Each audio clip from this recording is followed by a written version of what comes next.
अस्सलामुअलैकुम, मैं नदीम भट्टी एक बार फिर आपकी खिदमत में हाज़िर हो चुके हैं।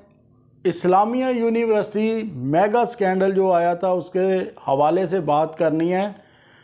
आज की वीडियो में ये वाली बातें डिस्कस करेंगे। क्या इस्लामिया यूनिवर्सिटी के जो अफसरान थे जो इस घिनौने खेल में शामिल थे, क्या उन लोगों पर कोई कार्रवाई की गई है या उनकी कोई तफ्तीश की गई है। और अब जो नया फड्डा डल गया है इकरारुल हसन का, तारक बशीर चीमे का, बहावलपुर इस्लामिया यूनिवर्सिटी का जो स्कैंडल बना था, बहुत मेगा स्कैंडल बना था।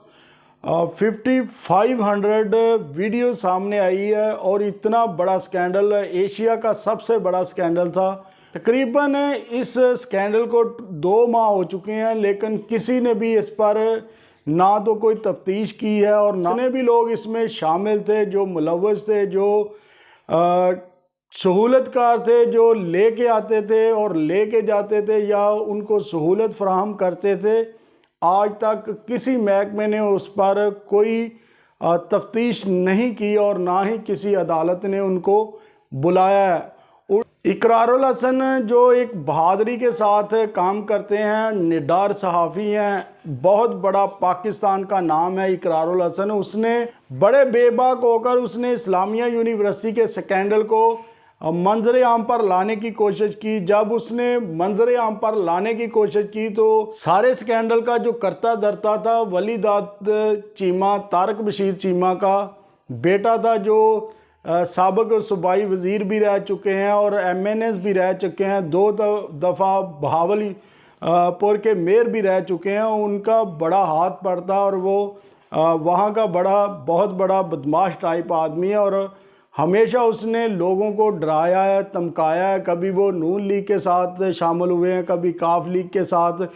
उसने हमेशा मुफाद की सियासत की है, जहाँ से मुफाद मिला है और वो उधर को चले गए हैं। जहाँ जब वलीदात चीमा को इकरारुल हसन ने एक्सपोज किया तो उसको तारक बशीर चीमा को बहुत गुस्सा आया और उसने बहुत सारी प्रेस कॉन्फ्रेंस भी की कि मेरा बेटा इस काम में मुलव्वस नहीं है। हालांकि बाद में जब इंकशाफात हुए तो उसका बेटा ही, उसका जो सबसे मेन किरदार था उसके ही बेटे का था, वो ही इस मेगा स्कैंडल का मेन किरदार अदा कर रहा था। तारक बशीर चीमा की हिस्ट्री जो है वो भी लुकी छुपी नहीं है। वो बहुत पावरफुल आदमी और बड़ी उसने लोगों को दबा के रखा है। कब्ज़ा माफिया का बहुत बड़ा गैंग उसके पास है।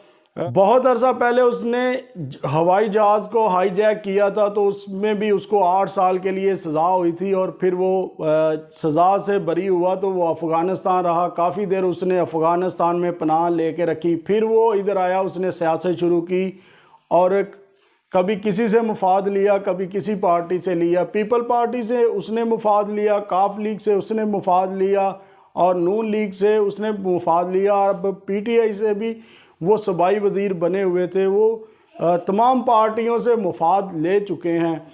तो जब उसके बेटे का नाम आया तो वो बहुत आग बगोला हुआ। उसने इकरारुल हसन को थ्रेट करने की कोशिश की। हालांकि तारक बशीर चीमा ने अगर अदालत में इकरारुल हसन को लेके जाना था तो उसको लाहौर की अदालतों में लेके जाता।